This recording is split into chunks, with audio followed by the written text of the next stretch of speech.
प्रभु की जय हो। परमेश्वर के वचन की खोज के मेरे तीसरे वीडियो में आपका स्वागत है। हम बाइबल की मूल बातें नामक श्रृंखला में हैं। इस श्रृंखला में 8 अलग अलग पाठ हैं। आज हम तीसरे पाठ का अध्ययन करेंगे, जिसे बाइबल की संरचना कहा जाता है। हम यह समझने जा रहे हैं कि बाइबल को कैसे व्यवस्थित किया गया था। इससे पहले कि हम शुरू करें, यदि आप वीडियो पसंद करते हैं और इस श्रृंखला के पाठों के बारे में अधिक जानना चाहते हैं, तो लाइक और सब्सक्राइब बटन को हिट करना न भूलें। हमारे साप्ताहिक रविवार स्कूल सत्र में शामिल होने के लिए आपका स्वागत है। मीटिंग के समय और लिंक की जानकारी डिस्क्रिप्शन में है। आइए हम शुरू करने से पहले प्रार्थना करें। प्रिय परमेश्वर, हमारे समय को आशीष दे, क्योंकि हम आपकी अद्भुत पुस्तक बाइबल के बारे में और अधिक सीखेंगे। हम इस प्रार्थना को यीशु के अनमोल नाम से पूछते हैं, आमीन। जैसा कि हमने अपने पहले के पाठों में सीखा है, बाइबल में 66 पुस्तकें और 2 नियम हैं। पुराने नियम की 29 पुस्तकें और नए नियम की 27 पुस्तकें हैं।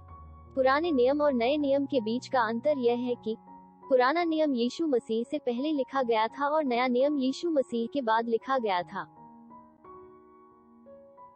आइए पुराने नियम के संगठन को देखें। कानून की 5 पुस्तकें, इस्राएल के इतिहास की 12 पुस्तकें, कविता की 5 पुस्तकें, प्रमुख भविष्यवक्ताओं की 5 पुस्तकें और अंत में लघु भविष्यवक्ताओं की 12 पुस्तकें। इन श्रेणियों को याद रखने का आसान तरीका 5, 12, 5, 5, 12 है। अब आइए नए नियम के संगठन को देखें।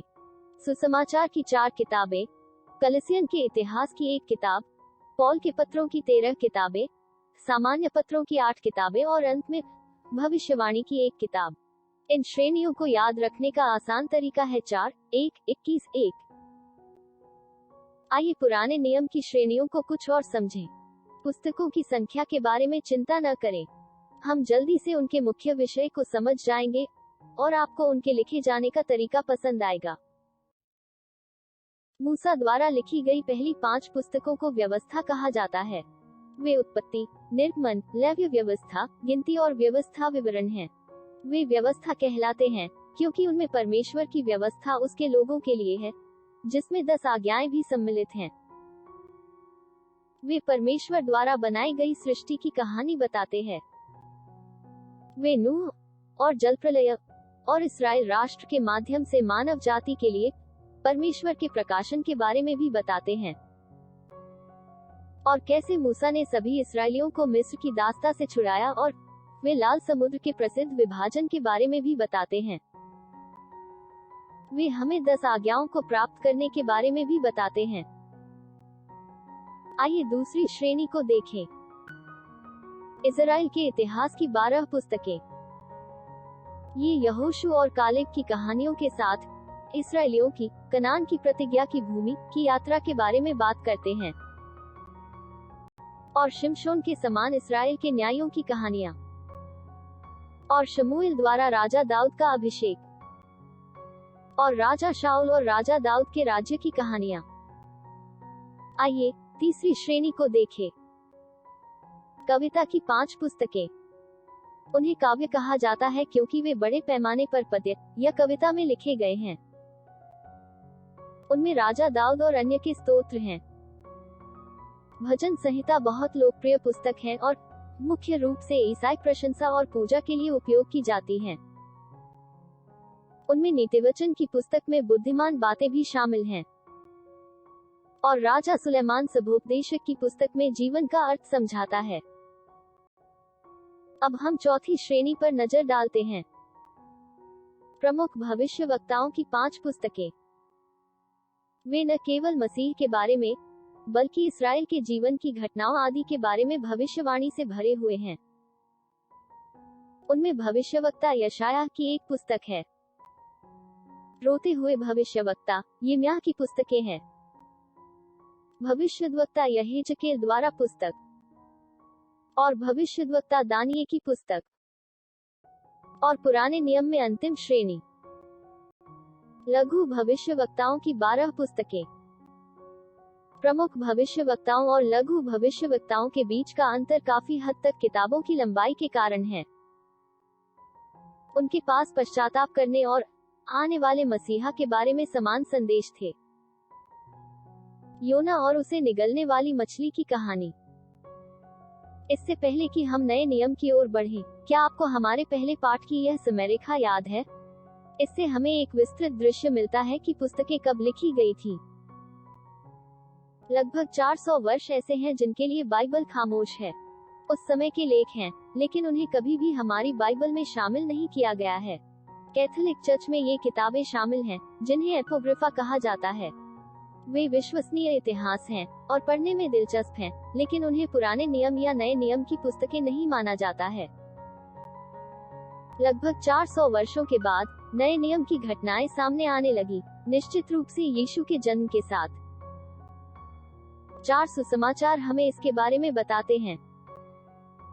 सुसमाचार के लेखक साधारण व्यक्ति थे और यीशु के शिष्य थे। वे हमें परमेश्वर के पुत्र यीशु मसीह के जन्म के बारे में बताते हैं। वे हमें उनके जीवन, सेवकाई और सूली पर चढ़ाए जाने के बारे में भी बताते हैं, और यीशु मसीह के द्वारा उद्धार के वरदान के बारे में। नए नियम में दूसरी श्रेणी कलीसिया का इतिहास है। यह प्रेरितों के काम की किताब में दर्ज है। यह पुस्तक यीशु के स्वर्गारोहण के बारे में बात करती है और प्रारंभिक कलीसिया की स्थापना के बारे में भी। यह पुस्तक पौल द्वारा सुसमाचार के प्रसार और उनकी मिशनरी यात्राओं के बारे में भी बात करती है। अब जब हमने प्रेरित पौलुस का परिचय कराया, तो अगली श्रेणी है प्रेरित पौलुस ने अलग अलग कलीसियाओं को लिखी चिट्ठियां। इन्हें पौलीन पत्री भी कहा जाता है। इनमें से कुछ पत्र जेल से लिखे गए थे और इन्हें जेल पत्री कहा जाता है। पौल ने इन विभिन्न कलीसियों को उनके विश्वास को मजबूत करने के लिए पत्र लिखे। अगली श्रेणी समान है। इसमें यूहन्ना, पतरस और याकूब जैसे अन्य प्रेरितों द्वारा लिखे गए पत्र हैं। उन्हें सामान्य पत्र भी कहा जाता है।